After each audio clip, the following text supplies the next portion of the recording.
Hey, this is Augie, Augie's Locker Room. When you come to the store, you're going to see things that you've probably never seen before unless you've been to a museum. Great items that go back to the Rockney era to the present. Website, augieslockerroom.com. Visit us here or the website. Tim O'Malley with Tim Priester after interviews with coaches Mickens and O'Leary and also Xavier Watts and Cam Hart today. Xavier Watts mentioned this was about practice number 7, so you figure they are going to get to 8 before they leave, and maybe we're working in 11 practices before the bowl. We thought there would be a smaller number this season, but it sounds like they're really now getting into game prep for Oklahoma State. Yeah, I think they were really proactive as final exams were coming to a conclusion. So I think today was number 8. Okay. The comment was made yesterday about number 7, so we'll see. But I had an opportunity to talk to Chris O'Leary for the first time.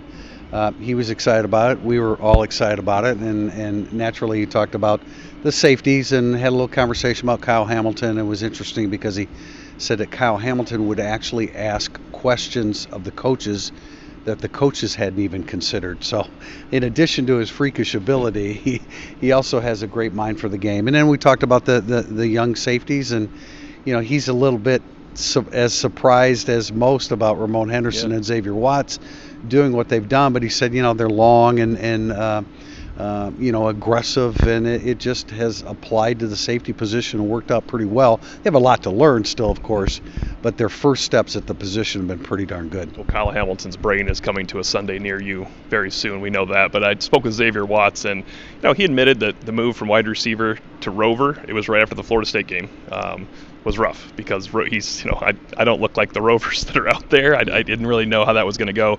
3 or 4 weeks later, the move to safety felt a little more natural. He's not saying it's more natural than wide receiver, but I do think he's found a home there. And he's, as we talked to Coach O'Leary, starting to kind of beef up what he can do out there as opposed to go be an athlete. Coach O'Leary was laughing about the fact that he said for 2 years they've been trying to get him over to the defensive side of the ball at safety. And it took a few injuries at the safety position in order to make that happen. But also DJ Brown, he said he is the most instinctive outside of a Kyle Hamilton, a really instinctive safety. And once he started gaining confidence and making some plays, the productivity improved. But I remember DJ Brown saying, he missed opportunities for turnovers in 2020. But when there have been injuries this year, he certainly stepped in the lineup and done a really nice job. That's another former non-safety playing safety because DJ Brown was a corner as well. And I think it's interesting when you hear about the moves, how these happen. Everything's so technical in college football, and both Ramon Henderson and Xavier Watts all of a sudden just weren't in the room they used to be in, and that's how their teammates found out they moved positions. And now, of course, Watts and Henderson. I mentioned this to O'Leary. You look at the spring differently now. You have 2 potential starters coming in as opposed to he kind of was like, it would have been a worry if they weren't there. No doubt.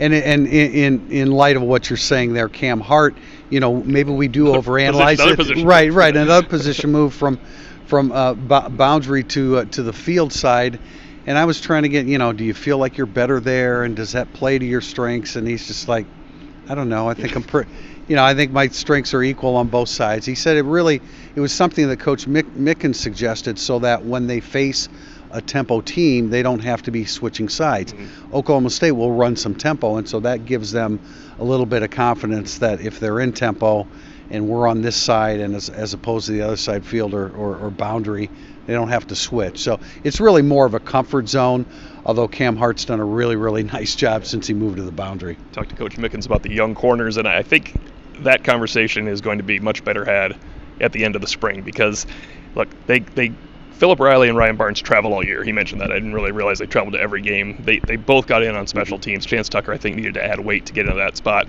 So this is a big off season for that trio because they're going to need at least one of them to step up. We don't officially know what Tariq Bracy's going to do. If Tariq Bracy, for some reason, leaves, they're going to need 2 of those guys to step up.